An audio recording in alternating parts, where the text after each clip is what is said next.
Pamilyar ba kayo sa dahong ito o sa puno ng Gemelina? Isang malaking uri ng puno na kadalasang makikita dito sa atin sa Pilipinas. Subalit batid mo ba na ang punong ito pala ay napaka-useful at napakahalaga? At isa ngang punong lunas, halimbawa na lamang sa pananakit ng kalamnan, sakit ng likod na inyong nararamdaman. Hello, what's up? Your best here.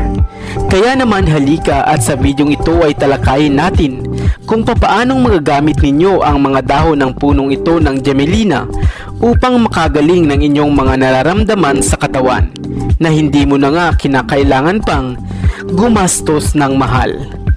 Pero bago tayo magpatuloy, kung bago ka pa lamang dito sa ating channel, ay huwag mong kalimutan na pindutin ang subscribe button at ang notification bell at mag-follow na rin sa ating Facebook page upang lagi kang updated sa aking mga bagong uploads.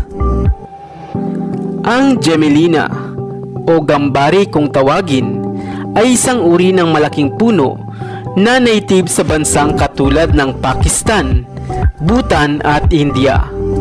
At maging sa ilang panig sa Asya, ito ay makikitang tumutubo na rin. Kilala rin ito sa mga katawagang beechwood, Kashmir tree at yamane. Dito nga sa atin sa Pilipinas ay popular din ang puno ng Gemelina dahil marami itong pinagkakagamitan, kagaya na lamang ng kahoy nito bilang kasangkapan sa paggawa ng mga muebles, plywood, posporo, papel, particle board o di naman kaya ay sa paggawa ng mga musical instrument. Subalit ilan pa lamang sa atin ang nakababatid na ang punong ito pala ng Gemelina ay isang mahusay na punong gamot kahit noon pa ngang unang panahon. Ang mga ugat nito, bunga at ang dahon ay pinagmumulan ng maraming kalunasan gaya ng pagiging nitong mabisang pesticide, antimicrobial, anti-diabetic, anti-aging at anti-epileptic agent. Partikular na nga ang mga dahon ng puno ng Gemelina.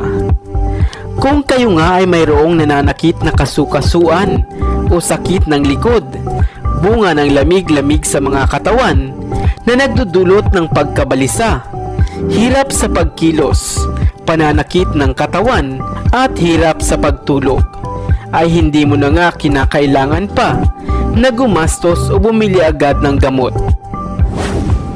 Kumuha ka lamang ng 3 hanggang 5 piraso ng katamtamang laki ng dahon ng puno ng Gemelina.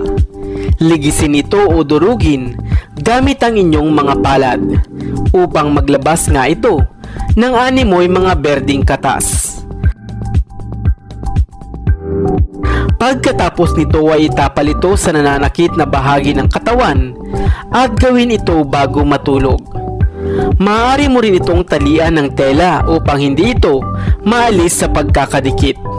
Hayaan lamang ito magdamag at iwasang maligo kinabukasan. Kung kayo rin naman ay inuubo o mayroong makating ubo, magtapal din lamang nito sa dibdib upang gumaan ang pakiramdam. Dahon pa lamang po iyan ng Gemelina dahil maging ang bunga at buto nito ay marami pa ring halaga at hanggang sa kasalukuyan nga ay puspusan pa rin ang pag-aaral sa mga bisa nito. Hindi ba't kapaki-pakinabang pala ang dahon o ang puno ng Gemelina? Nagkalat lamang sa ating paligid ay makatutulong pala. Ikaw, nasubukan mo na rin bang gamitin ang dahon ng Gemelina? Sana ay may bago kang natutunan sa videong ito. Iwan ka naman ng comment sa comment section sa ibaba. I-like at i-share mo na rin para naman sa kaalaman ng iba.